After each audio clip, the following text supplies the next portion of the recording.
record on this. This meeting is being recorded. Okay, kia ora and welcome everybody. Thank you for coming along to our panel discussion. We are going to have a chat with some amazing young New Zealanders who have been diagnosed with bowel cancer. Alongside me today, I've got Mary Bradley, who is part of the Bowel Cancer New Zealand team, and she will be helping me with this particular discussion today. So just quickly to introduce you to who we've got, we have Joe, Rachel, Wayne, Alex, and Tamsin. Some faces will be familiar to you, some of them will be new. We will open it up to chat and questions. Just down the bottom of your screens, there is a little chat function. If you'd like to ask a question of someone in particular, please pop your questions in there. We'll get to as many as we can. And we will certainly be going through a lot of information as we go through. So what I'm going to do now is, starting with Rachel, I'm going to get each of them to introduce themselves. So Rachel, if you'd like to kick us off, that would be amazing. Yeah, hi, I'm Rachel Ferguson, and with my background, just real briefly, I was 32 when I was diagnosed, which was December 2020. And it was stage 4 bowel cancer, but in the clear now. And yeah, so I'm just pretty much here to help raise awareness and help everybody on the panel just, share our stories and hopefully, save some lives, really. That's basically the aim of the game. So yeah, that's me. Cool, thanks Rachel. Tamsin, you're next on my screen. Hello, everybody. It's cool to see some familiar faces. A background check on me. I was diagnosed with ulcerative colitis when I was 8 years old, and then my colon was essentially super angry for most of my life. And then I was diagnosed with bowel cancer when I was 30, which was also in 2020. What a year. But yeah, I think it's really important to continue the conversation. Talking about poo really shouldn't be taboo, as we all take dumps. And yeah, I think it's really cool that we're having these conversations because, yeah, like Rachel said, let's save some lives. Amazing. Thanks so much, Tamsin. Alex, you're next on my screen. Yeah, my name is Alex Pledger. I'm from Hamilton. Don't hold that against me. I was diagnosed last year in March, 4 days before my 34th birthday. So 34 wasn't the greatest year ever, but I'm all good now. Mostly all good. And yeah, just similar to the others, here to help raise awareness and people aware of what to look out for and what some of the suspicious sort of signs are, and hopefully help a few people avoid a similar sort of situation. Cool, amazing. Thanks so much, Alex. Joe, you're next up on my screen. Okay, hi, I'm Joe, and I am from Southland originally, but I live in Central Otago with my 2 children, Travis and Morgan, and I have stage 4 bowel cancer. I was diagnosed in January last year, and it is still in my liver and it's also in my lung. So my battle is ongoing, and I'm just really stoked to have other young people coming together to highlight just awareness and some inequities and gaps in the system, and just some things that people can consider when if they think that they've got something wrong with them, and also the medical professionals out there as well, just like listening to our voices and hopefully that we're going to be heard. Yeah, amazing. Thanks, Joe. And Wayne, the most lovely down there in Dunedin, you are on my screen next. G'day team. So I'm Wayne Farsinger. I was diagnosed, I can never remember, it was 43 or 44. But it must have been the tail end of 2019, early 2020. I had my colonoscopy after a bit of fighting with the system. Yeah, just here opening up the dialogue and chatting to people, you know, as others have said, freely about poop and what you come across, and just making sure that you speak up and speak loud, because you need to be heard when your body's not doing the right thing. So yeah, I'm still here after that. Stage 4 at the time, and it spread to my liver, but they got the bowel section was okay, but the liver was the problematic bit. So they hope they dealt to that and zapped a bit out of it. So still alive and kicking. So yeah. We like alive and kicking. That's our favourite one. Wayne, since we've got you kind of on screen, can you let us know what was the sorts of things that took you to your doctor first up? What was kind of some of those symptoms and things like that were bothering you that actually took you to your doctor? Yeah, so initially I did have a bit of, I guess, like a dull pain down the right side of my sort of midsection, just to, you know, and it was nothing you'd ever worry about, just the yeah, it's a bit of pain, but it was sort of there constantly enough to cause me some drama.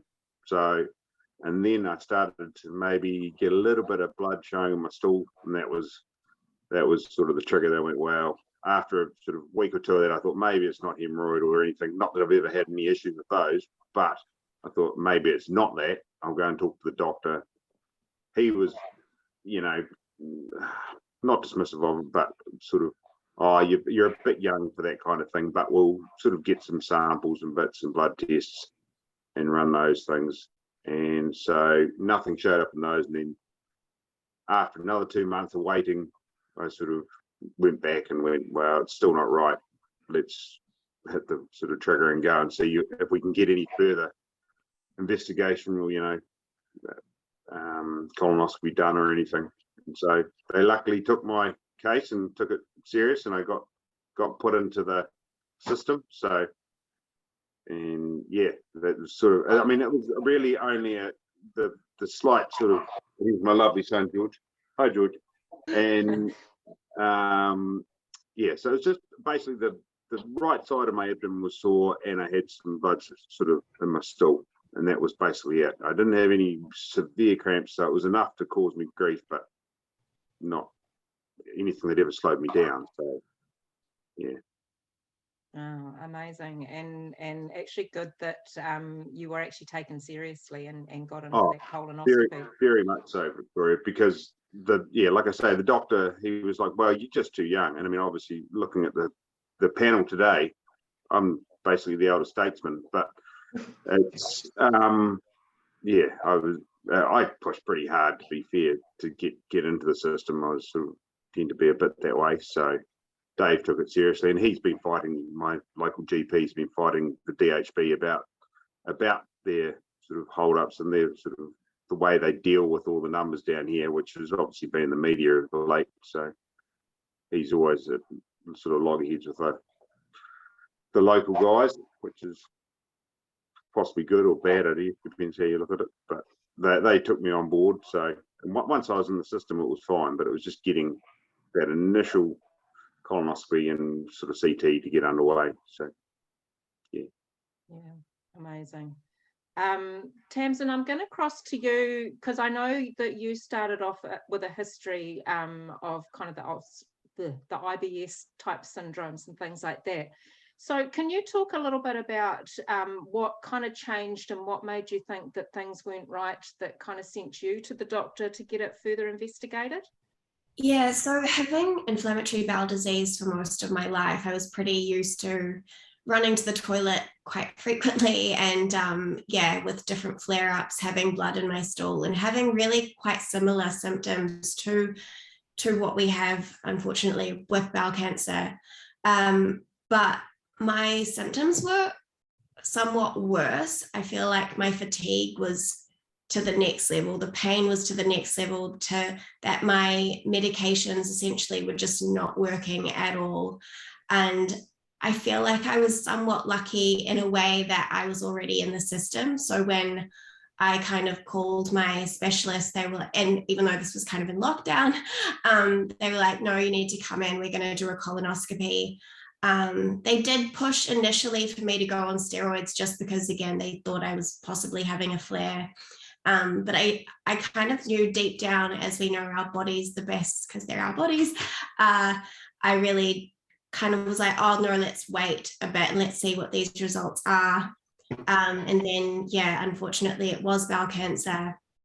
But yeah, I think it's really tricky because symptoms can be really anything. And I think when you take a deep dive down on Google and Google all the things that you're experiencing, it's really tricky. And again, it's really tricky being so young as well, when people essentially are like, you are too young, and you're like, haha, yes I am, but here I am. So it's yeah, it's a really tricky thing. But yeah, like with what you asked, yeah, the symptoms were quite similar to with inflammatory bowel disease.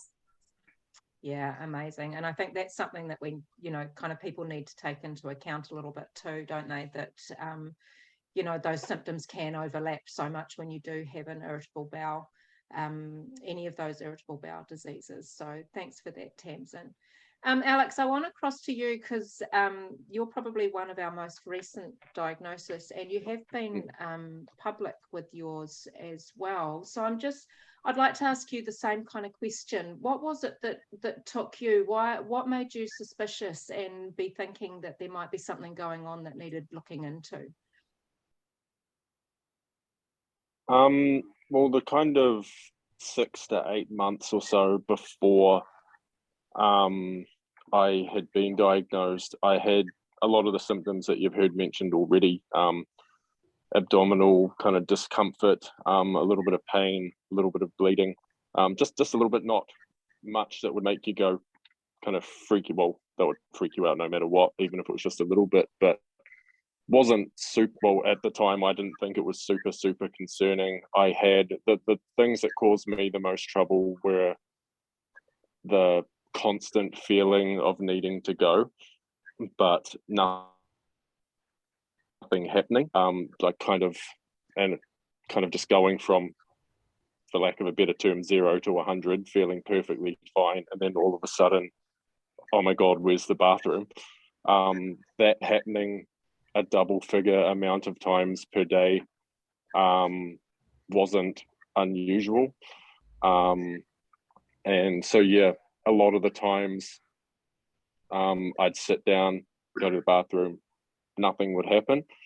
So, and then when it did happen, it was kind of painful, and it was kind of the shape of it and consistency of it was different than normal.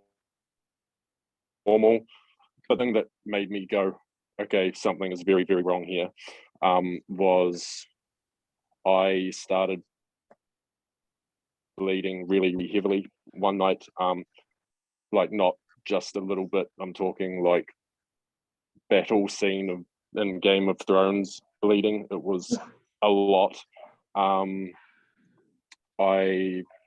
I got to the hospital, they started measuring it because it was really concerning. And I lost 2.5 liters when they started measuring it, and that doesn't. And when you include the amount that I lost at home before I went to A&E, and the amount that I lost while I was sitting in the waiting room waiting to be seen, they estimated it would have been somewhere around the 4-liter mark, which is obviously a lot. So that was kind of okay, alarm bells are really starting to ring kind of thing. And yeah, so I went to the hospital, they saw me. Again, that this was after seeing multiple GPs where I'd gotten the classic, you're too young kind of line. And I was actually about to be sent home, but one of the surgeons who works there heard what had happened. There was a little bit, well, quite a bit of history in the family. So one of the surgeons that works at the hospital actually came to examine me himself. And let's not mince words.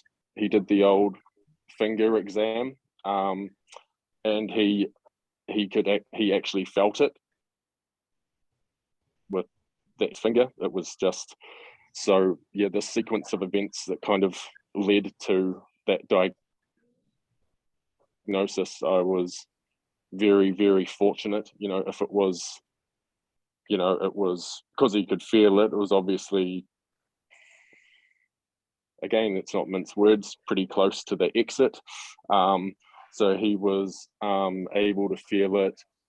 You know, if it was up a little bit higher and he couldn't feel anything, or if that bleeding event never happened, I wouldn't have gone to A&E that night. And it's kind of scary to think, you know, if these kind of things never occurred, who knows? I mean, you don't want to think about it, but by the time things might have been discovered, it might have been too late. So yeah, I'm kind of unlucky, but very lucky at the same time. Yeah, wow. That coming from a nurse telling me that you lost nearly 4 liters of blood is kind of like, woof. That is a huge amount to be. I'm 7 feet tall, so I probably have a little bit more than the average person, but still, it's quite a bit. Yeah. Yeah. Believe it or not too much more than the average person, but yes, certainly probably a little bit. But wow, that's as you say, you know, I mean, sometimes the most unfortunate events can have, you know, quite good outcomes somewhere along the line. Rachel, I'm just going to bring you in because I wanted to have a chat with you about if you could talk to how difficult it might have been for you to actually get that initial diagnosis. Again, you're kind of quite out there on social media, and you're very open about what it is that, you know, you've gone through and things like that. So how hard was it for you to actually get an initial diagnosis? So for me personally, it was actually, I would consider myself one of the lucky ones in regards to my diagnosis, because it was kind of a unique step into getting my initial diagnosis, because obviously I was going for blood tests to switch me off my blood thinner, which I have a condition that I was born with. It's got nothing to do with the cancer at all. But I had blood clots. I'll quickly go back. I had blood clots in April 2020 in my lungs. So because of this condition I have, I went to the hospital, and it was bilateral PEs, which are life-threatening in themselves. But given my condition, the doctors did no further testing. It was just basically, well, you've got this condition, and unfortunately for you, it's just rearing its ugly head now. So I was sent home with anticoagulants, and I'm on those for life. But further down the track, when I was bleeding in my stool, which was droplets in comparison to Alex, obviously, like I was having pretty much nothing. It was actually from the tumour that those blood clots occurred. So thankfully I was put on those thinners, because it probably never, who knows when it would have been picked up. So yeah, I had to change my blood thinner. So I went into my doctor and asked, we had to do some blood tests. I got my prenatal screening done because we wanted to have a baby. So she took all my bloods, and when they came back, my iron was severely low. So that's kind of my segue into what led to a diagnosis for me. It was all kind of a mystery or mysterious turn of events, I would say, because it was, you know, you get told, oh yes, you're too young, but we'll send you for this test anyway, just in case. But there will probably be a 3-month wait list. Well, there'll definitely be a 3-month wait list. But for just, yeah, the universe was looking up for me, because someone had a cancellation, and I managed to get the flexi sigmoidoscopy. So they didn't check my whole colon at the time. But given where my tumour was, it was literally sort of 10 centimetres proximal to my anus. So it was right there. And honestly, I can't fault that side of it. I was actually swiftly kind of pushed through. It was when I had to transfer from Tauranga to Waikato for my surgery because of my blood condition, the difference in the DHBs, it was another time to wait, you know. So I'd already had, I think, about 4 weeks of this.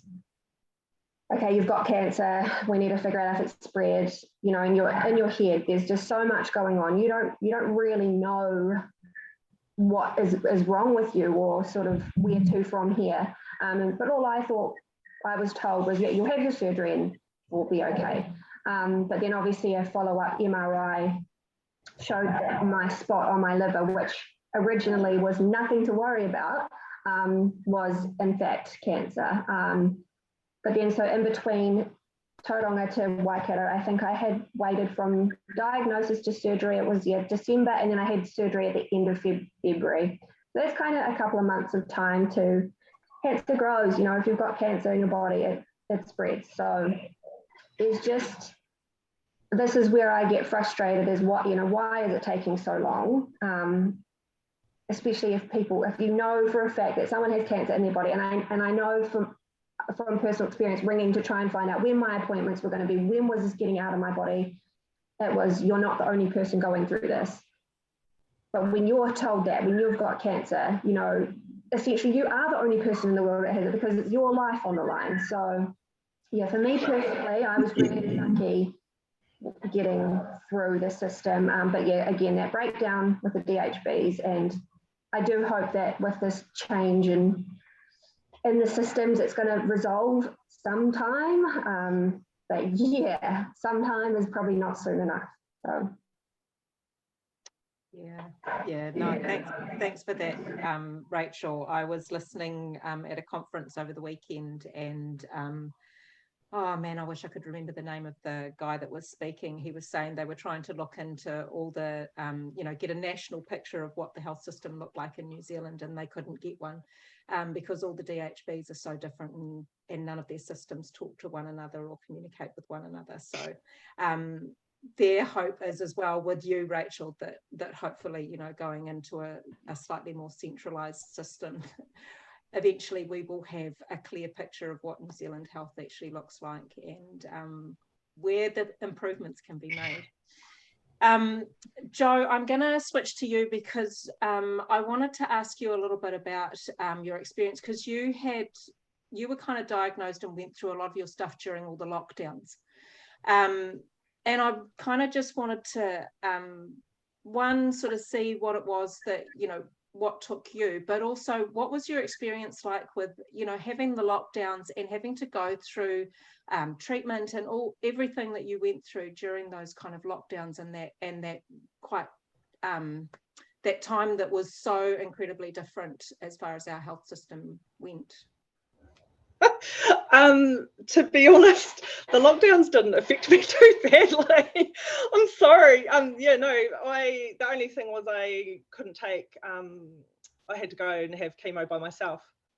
So I was still traveling to Dunedin. I travel to Dunedin every fortnight for treatment. So that didn't change. So largely that didn't affect me. I'm going through getting treatment through private. I don't know whether it's different for people going through public, but yeah, I found the care was still there for me. So yeah, I don't know. Do you want to hear about my diagnosis? Or? Yeah. Because I sort of feel like, unlike the others who have described it as feeling a bit lucky that they got caught early enough, you know, well, unlucky but lucky, I sort of feel like the delays and dismissiveness has been detrimental to my where I'm at, because I went to the GP multiple times over a few, you know, a couple of years, and in 2018 I asked doctors for a colonoscopy and said that my uncle had bowel cancer, and on my mother's side, and I said that I had chronic fatigue and changes in my bowel motions and whatever, and yeah, they basically said, no, you don't fit the criteria. And for whatever reason, they said you didn't need a colonoscopy, and then I ended up getting, it got a wee bit complicated because I ended up with a sort of rheumatoid arthritis, and I ended up on a cocktail of drugs for that. And some of those symptoms I think masked what was sort of festering away in my bowel. And it wasn't until sort of December 2020 when I started, I just got hit suddenly with this horrendous stomach pain, like I can only describe like childbirth kind of cramps. And and that went on for a couple of weeks, and vomiting and not being able to go to the toilet, and then going back and forth to doctors saying something's wrong with my bowel, and they're like, no, you're constipated, here's some pills for stomach pain, constipation hurts. And it wasn't until I ended up going to hospital a couple of times, and one of those times I was in hospital, I asked for a colonoscopy again, and I got discharged, and the doctor basically said, oh, why do you want one of those, because they're not very pleasant, and I didn't get a referral. So even at that stage when I was crippled over in pain, I was getting basically laughed at. He did not take me seriously at all, and I got made to feel like a complete hypochondriac. And but ultimately I did end up getting a CT scan, but I had to fight for that as well. And it wasn't until my mum got involved and I got another locum doctor at my former practice, I don't go there anymore, but a lady from Wanaka, a young woman, and she just seemed to, her whole attitude was completely different to me, and she seemed to take me seriously. And she got the wheels and motions to get a scan, which identified a massive tumor that had blocked my bowel. I needed an emergency surgery, and they removed 2/3 of my bowel and told me basically that I had multiple lesions in my liver. And I asked the doctor when she told me I had cancer, and she said, oh yeah, you were right all along, there is something wrong with your bowel, you've got cancer and it's in your liver. And I was like angry and shocked and all of those emotions, as you can imagine. And then and I was like, am I going to die? And she's like, well, it doesn't look good. And that was like, oh my god, I felt so that's where I'm at. And I've had the surgery, and it's still in my liver. They can't operate in my liver. It's now, I've got some nodules in my lung, and I'm just on constant chemotherapy. And I've been quite vocal as well, because I'm furious that for one, that the criteria is so black and white. I think each case should be taken on its own merit, and doctors, I'm not saying all GPs are like that, because obviously some of the other people on the panel have had great experiences, and I know that other, but my experience, I just think that this criteria that they've got needs to be a lot more kind of grey, not black and white. And they should just listen more to the patient. And I'm frustrated that I didn't start throwing things around the doctor's surgery and demand it, because maybe I could have been a bit stronger, I don't know. But I went back multiple times, and you do start to feel like it's all in your head. And I'm a single mum with 2 kids, and I'm working full time. I'm why wouldn't I be tired? I don't know. Anyway, so that's that's my story. Oh no, thanks, Jo. Look, I think that's the thing that we're trying to get across, is that a lot of the criteria is very black and white around a lot of the testing and a lot of the protocols that actually are needed to get a diagnosis out there. And if there's one thing that we all know and that we've all learned, is that our bodies don't tend to lie to us terribly much. We know when something's not right. Did anyone else that's on the panel, because most of you went through during that kind of lockdown time, do you think it had any effect on the experiences that you had, or on anything? How difficult was it going through treatment, surgery, whatever it was, during those kind of times when our wards were closed to kind of accept all but the emergency things? So is there anyone else on the panel that would like to just kind of jump in and kind of talk to that as well? I was first day of the first lockdown was my first day of chemo. So my wife Steph dropped me off at the door of DPH, and I wandered in there with my headphone set and just sat down. And I mean, I guess I went right through all my chemo during a lockdown. I think it was that first one, which was reasonably long. And then I think I had the liver. I can't even remember what no, it wasn't microablation, it was something else. Whatever they did to my liver, portal block or something. And then they did the liver surgery, and that again was all under lockdown. I think I was allowed one visitor towards the end of the lockdown, and that was fine. But yeah, I know the doctor did say, Chris Jackson, I talked to him briefly, and he was like, look, nothing will stop for you guys. You cancer guys are reasonably important, so it'll just keep, well, that was my experience from him, but he was just like, it'll keep going. Yeah. Nothing will stop for your treatment. Yeah. So, yeah. How did your wife find it, Wayne, not being able to go in with you? Well, I guess this is the first time we've encountered it.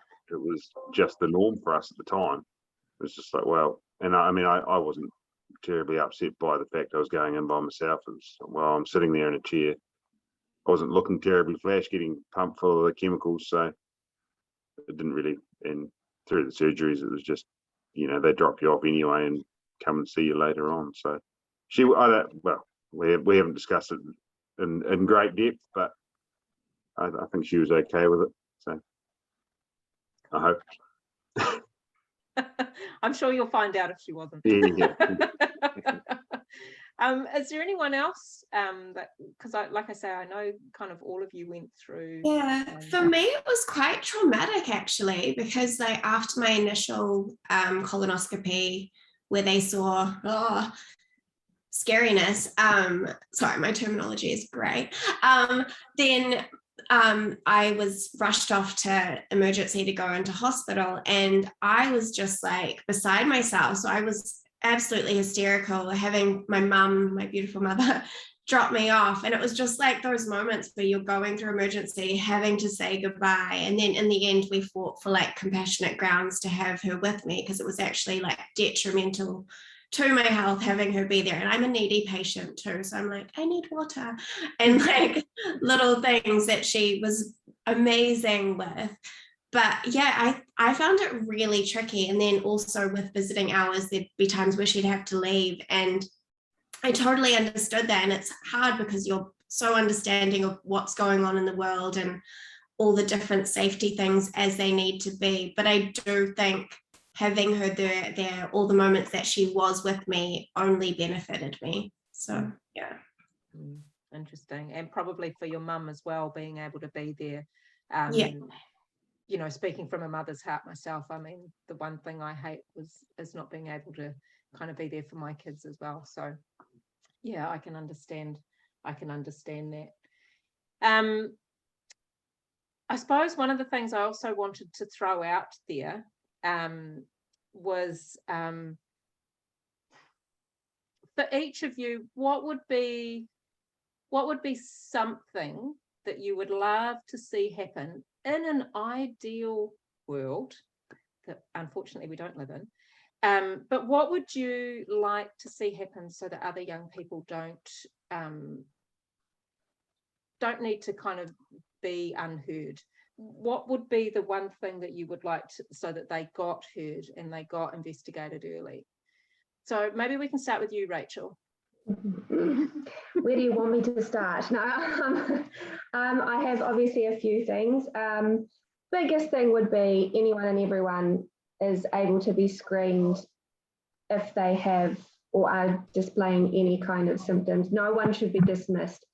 And personally, I don't feel removing the "you're too young" is actually a very big ask. I feel like GPs should probably move on from 30 odd years ago, whatever, wherever archaic kind of time they're still going through. I feel like they should move forward from that. We shouldn't have to ask, but I think for younger people, it would be really cool to just start having some awareness in schools, or I don't know, there's so many ideas that I think would be beneficial to young people, but it's just how do we get that over the hurdle and just get it going, but I think just in an ideal world, just removing that screening age obviously would be perfect, and there should be no difficulty to have a colonoscopy, especially if you've got family history. There should be no barriers. That's it. That's all. No barriers.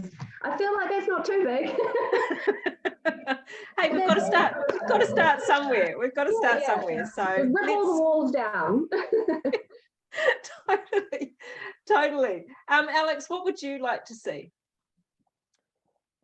Excuse me. Well, I don't want to be that guy who just says the exact same thing as the person in front of me said, but yeah, it's just I got told multiple by a couple of GPs that I was too young as well.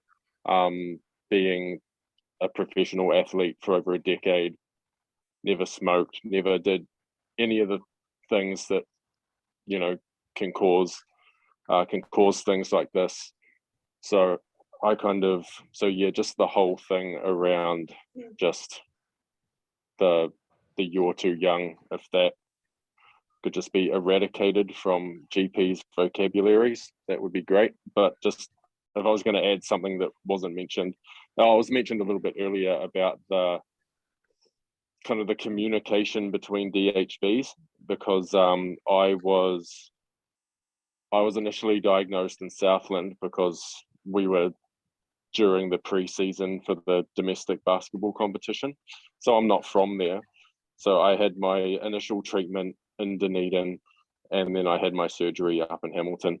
And so in Southland, I got a whole bunch of information about what's going to be happening, wait times, potential outcomes of the surgery, or like tons of information. And then I fly up to Hamilton and have my meeting with, or like initial appointment with the people up here. And the information I got was completely different, like in terms of how long I'd be waiting, what's going to be happening, what this is. And just to put it bluntly, when you feel like when dying is on the table and two separate groups of people are telling you kind of two different sets of information, it kind of just leaves you thinking, don't know if I'm allowed to swear, but WTF are these people saying to each other, sort of thing. So yeah, it's for my particular case, it has worked out quite well. But just when you're in that situation and you're being told different things by these different groups, it is a little bit scary. Yeah, definitely. That kind of difference between each hospital and information kind of maybe not trickling through quite as it should do is just incredibly frustrating. It is for those of us that work within the health profession as well, trying to get access to records and data as well. Wayne, what would be your ideal, and is there a way that we can is there anything we can do to make that happen? Yeah, I think like Alex has touched on, I don't want to beat on Rebecca's same drum, but I think that's the key factor is trying to, I don't know whether they how they not get rid of the screening age, but just open it up to everyone. So if you've just got two of the three or one of the three, or whether it be a sign or the stomach or issues, you just sort of then qualified to go on to the next stage. I mean, as bad as that sort of sounds, you've got to stage it, but I mean, there's no magic bullet to fix it all, of course, because we just don't have the funding nationally to do it. But I mean, there's got to be a better way of helping all the younger. I mean, like I was 43, but to hear some of the people at 23, 30s is, it's pretty heartbreaking to listen to. I mean, I know I've got 3 children downstairs at the moment that are now, luckily for them, that they're sort of going to be on that radar of the health system moving forward, but only because their father's gone through it. But their mates may not. So I guess you don't have a magic answer for it, to be honest. I mean, it's just a funding item that obviously both the government sides are going to try and hide behind. But I sort of think, the age thing for the Bowel screening is a little bit high, probably by 30 or 40 years, but yeah. Other than that, not much smart constructive stuff really, to be honest. I'm sort of I was a bit miffed when I got diagnosed at my age, but yeah. Yeah, no, it's all good, and I suppose what from my point of view, it's that we're all, I suppose, saying the same kind of things, and we'd like to see the same kind of things happening out there. Sorry, Wayne, you were going to. Oh no, I was saying totally. I mean, all of us who have been diagnosed with it all want the same outcome, as just to actually make it a more an open system for everyone. Not that, so that you have to be on this door to actually qualify for the scans that could help you out. 2 or 3 years prior, which should just therefore make things a lot better for everyone. But, yeah, it's a tough fix. But. Yeah, it is, and it's really hard to be the squeaky wheel all the time, and have to keep pushing and advocating so hard for your own health and your own checks and your own well-being and things like that. I'm just going to bring Mary in briefly, because we did have one or two things come through from people. And I know that I fobbed that one off. So Mary, I'm just going to bring you in, because you had a couple that you just that wanted to be put through to the panel as well. Yep, that is correct. So a couple of them are asking if anyone's got any tips around getting through chemo treatments. Someone's referenced Volvox and another Capox, just finding it difficult with all the side effects, and if anyone's got any thoughts that could help them. I don't know if this is going to be helpful to this person. Firstly, I take my hat off, because chemo sucks. It's not easy. For me, what helped was I didn't really focus too much on the possible side effects. I knew what could come about, and so for me, I put it aside, and I went into each round with an open mind. I mean, that may just sound really airy-fairy, but for me, a lot of getting through my treatment, my whole diagnosis was all up here. It was just a massive, massive mind game, because you've got cancer and you can't control that, but you can control all the little things. So yeah, that's my bit of advice. If you can just go on with an open mind and try not to anticipate the next round and think, oh God, it's just going to get worse and worse and worse, because it may not. So just find something little that wasn't so bad about each round, and then just try and pile those up. Yeah, good advice. What Rachel said, I think focus on what you can control, because so much is out of your control, unfortunately. And treat yourself if you can, like watch those reality shows or watch whatever you like to watch. I think when you've got something to look forward to, it's really nice. Like the beach is my happy place. So I would constantly look forward to going to the beach after chemo rounds, or when I could get out of hospital after recovering from my different multiple surgeries that I had. It's not nice going through treatment. And I think to know that and to allow that, let your feelings be what they are, but ultimately reward yourself with something nice, I would say. Thanks, Tamsin, that's great. Jo, do you have any suggestions? Because I was just going to say, you're going through it. I'm on Volvox at the minute as well. I've gone back. I was on there at the start, and I'm back on it at the minute. And I've been feeling real sick. I don't know if this person feels really nauseous, but yeah, they do. Yeah, so I just keep on top of the anti-nausea pills. This is practical advice. Yeah, keep on top of those and try and keep ahead of it. And even if you feel really crap and can't get off your couch, or out of bed, I find just forcing yourself out of bed, having a shower and going for a walk, even just a little one, just get some fresh air, a little bit of exercise, really helps, just get rid of some of those icky side effects, I reckon. Because I've got a young child to care for, Joe, and they were, any sort of thoughts about, tips around that?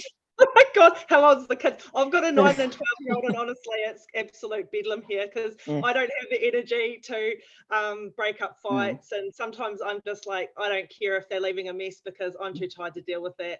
I've got other priorities like, getting out of bed and getting dressed and trying to put on a happy face and acting like I'm normal. So if things are getting not done, don't worry about it. That's what I would say. And if you've got some friends who, because my appetite's been affected as well. So I've recently just had a conversation with a dietitian actually, and she suggested that I eat little and often because my appetite, I feel sick and I don't want to eat big meals. And the idea of eating meat makes me want to vomit. So I've started taking like protein kind of shakes, and just eat little and often. That helps, I reckon, as well. And with the kids, I don't know, good luck, but don't sweat the small stuff, I reckon, and just let them just concentrate on giving them cuddles and smiling. And if you can get friends maybe to help cook meals, I've found that helps heaps, like just take some of that pressure off with those daily tasks with kids. Like I found that really, really helpful. So if you've got some friends that can help, My kid. Oh, that's great advice, thanks very much. So another question for the panel is, other than explaining your symptoms to your GP, how do you get them to take you seriously to actually gain access to screening? Threaten them. No. Don't. I think the charity hospitals might be the answer here, because I was agreeing with everyone else before when they were talking about breaking down the barriers to screening and stuff, but obviously that's not happening anytime soon. But in the meantime, we've got these wonderful charity hospitals like the Christchurch one and the Southland one that are unfortunately having to step into that space, which is absolutely disgusting that that's having to happen. But thank God for people that are doing this. So I would say try and do some research on how to access those groups. And also just touching back on the other previous question about I think the more that squeaky wheel thing, I think the more people like us talk, I think people do listen. And I think if we can support those charity hospitals who are, I was at a Chalky Car fundraiser like earlier this month, and they raised $100,000 to go to the Christchurch Charity Hospital to do tests for colonoscopies for people who are turned down. So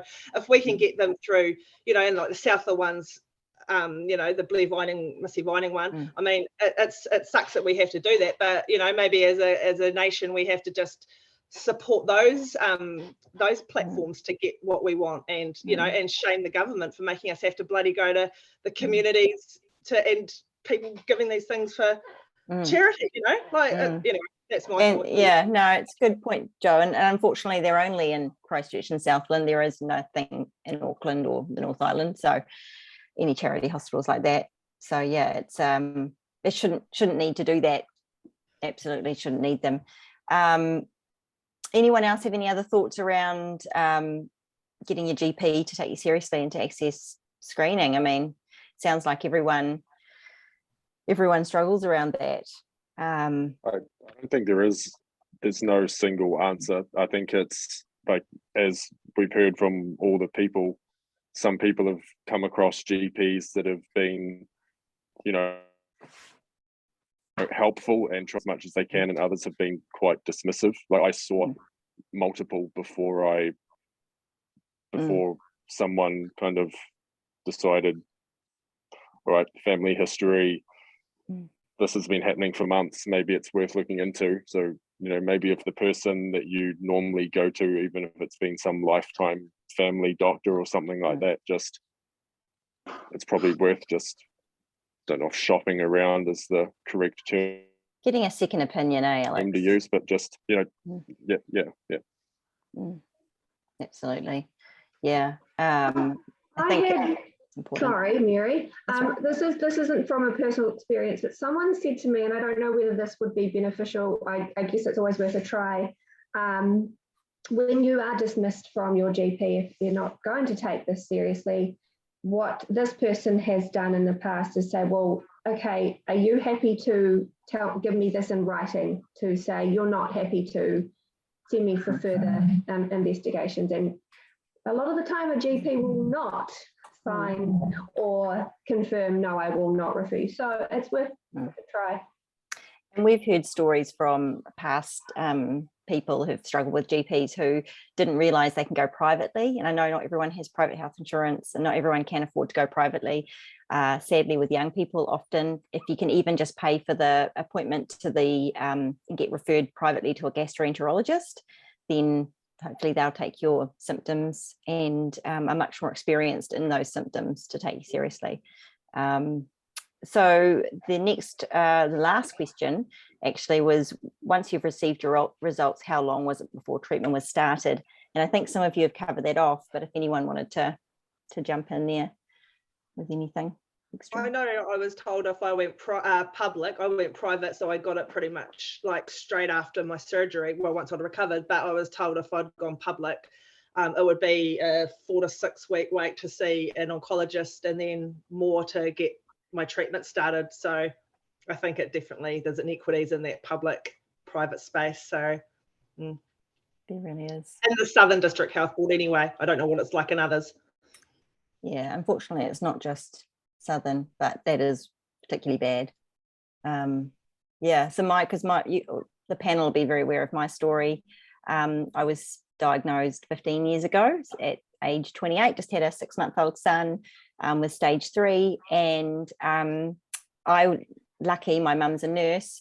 I bounced through the system. I was one of the lucky ones. I had a great GP, but he just said, look, you could sit on he didn't know I had bowel cancer. He just said, I think, the hernia you think you've got, we should investigate a bit more, and I'd advise you to go privately, because if you wait on the public list, it could take a year. And the fact that we were on one income, and I was like, oh, can we afford this? And I'm just really lucky that my GP, hadn't said that, and my husband encouraged me to do it. That sort of changed my story in terms of, but I still bounced through with my mum's advice as a nurse. I went privately where I needed to for biopsies, because there was 6 weeks before I was diagnosed. So that sped up the journey for me. But yeah, it's heartbreaking to hear these stories. I know Victoria will agree, but yeah, Victoria, that's all the questions.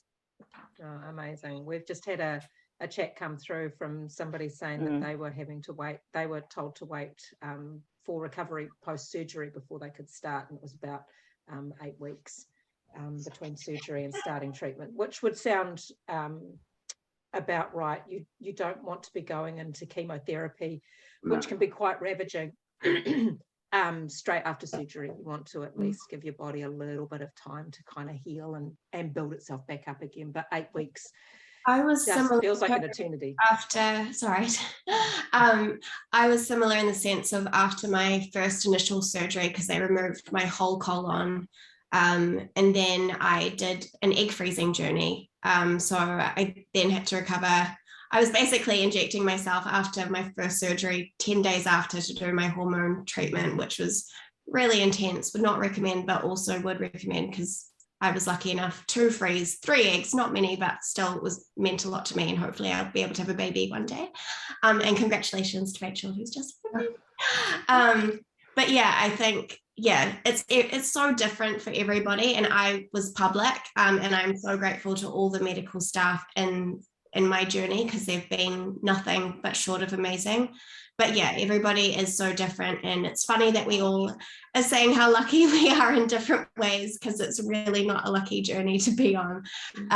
But yeah, I think we all count our lucky stars one way or another. But yeah, the system can be so frustrating as well. So yeah. Yeah, it is a system, and the wheels grind remarkably slowly in some areas. So yeah, it will be different for different people, and different surgeons, different oncology teams will also have different protocols around how long they want you to wait, between one thing and the next thing before they kind of start too many. It also depends on who you are and what else is going on in your life. So there's so many factors that go into it. We are nearly up to time. So is there anyone that has any final comments, anything else that they'd like to add into this space just before we close off the recording and close down the discussion, which has been really amazing and you know, from my point of view, has actually been really helpful too, just to kind of hear the stories all in one place. So if anyone's got any final comments, anything else they'd like to add into the space, we can do that now. I would like to just bring up ostomies and also J pouches, because I think it's something that needs to be spoken about more. I had an ostomy for a year while I had my chemotherapy and had my colon removed, and then the surgeons made me essentially a man-made organ, yay surgeons, called the J pouch. And I feel like there's a real interesting period where there's so much care during ostomy treatment, and then when you go to a J pouch, it's kind of just gone, which is an interesting thing that I feel like also needs to be talked about in a way, just in the sense of different care for our bodies that are essentially changed for the rest of our lives in one way or another with chemotherapy or surgery or whatnot. So I just kind of wanted to touch briefly on that as well. I know we're just on time, but I think that's a conversation that maybe can be had another time, but something that I just wanted to touch on briefly. Yeah, Tamsin, thanks for bringing that up. And I think it's definitely a conversation that would be a really good one to have. Maybe we can get another panel together and go through that, because it's still a little bit taboo, the whole stomas and ostomies and things like that. And they impact every, you know, kind of who you are and how you function. Let's face it, from a purely physical point of view, you know, to coin Alex, you know, not to beat around the bush, you know, this is, you know, it does impact, you know, how we actually do stuff and how we kind of interact with things. So thanks for bringing that up, and it's definitely something that would be good to have a much broader conversation around in the future, definitely. Before we go, I just would like to say, you know, you go through this whole journey, and I mean, for so many others, they're still going through it. Just don't ever feel like you're alone. It is kind of, it's funny, you are all of a sudden thrown into this realm. You never asked to be thrown into it. But there are a lot of people out there who are always on the other end of the phone or the other end of a chat, or whatever. Like, I remember when I was first diagnosed, and I reached out to Tams, and she was more than happy to talk to me and answer any questions. Mary was the same. It's, you know, there's a really strong community out there. And like, yeah, I'm always just a message away. So never feel alone. And just once you'll finish your treatment and you say, have your surveillance, don't feel that once you reach the end of your surveillance, if you feel within yourself that you need to have more, don't ever feel like you can't ask for it. Just advocate for yourself, and yeah, never give up on yourself. Just always believe that you know what's right for yourself and you know your body best. So yeah, go for it. Yeah, amazing. Thanks for that. And there is a lot of support out there. I'll just do a really quick plug for our Facebook group. You know, we've got nearly 1,300 members within our member-only Facebook group, and they are outstanding. They're just, you know, as Rachel said, they're a quick message away, and will be there to support not just those who have been diagnosed with bowel cancer, but, you know, the extended whānau that actually goes with that. So really quick plug for our Facebook group as well while I'm sitting here. Yeah, and thank you, Bowel Cancer New Zealand. You guys are incredible, and I thank you for this panel. Thank you to everybody who's been so open and honest and talking about poo and all things great. Yeah, I think echoing what Rachel said, you are not alone, and we're all here to support one another and ultimately want the best for everybody. So yeah, yeah, thank you guys. You are all amazing and have impacted me in a large way. So yeah, thank you. Lovely, thanks guys. Having been involved with the charity for a while, that's really neat to hear. Yeah, and I know that there's a couple of chats that have come through from people, you know, just kind of thanking the panel for, you know, your input and your honesty, and, you know, just being so prepared and so willing to actually speak about your journeys and you know, kind of how it's been for you. So thanks to those of you that have joined in that chat conversation down there. If there's nothing else, I'm going to stop the recording, and then we can kind of get on with our lunch and the rest of our day. I'm just gonna